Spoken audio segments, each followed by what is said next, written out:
the Concussion Game Day Checklist. So what must happen is that player receives impact to the head.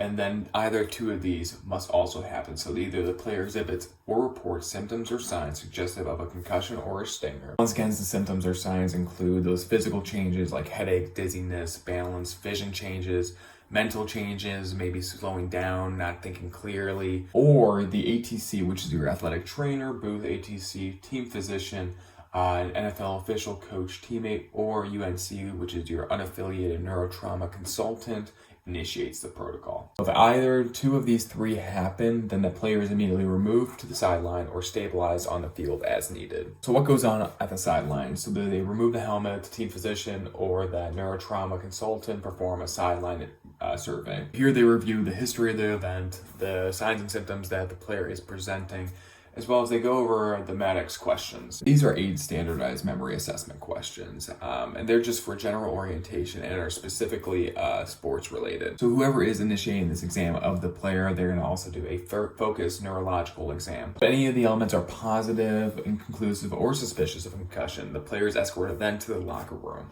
So an automatic no-go for going back into the game would be any signs of loss of consciousness.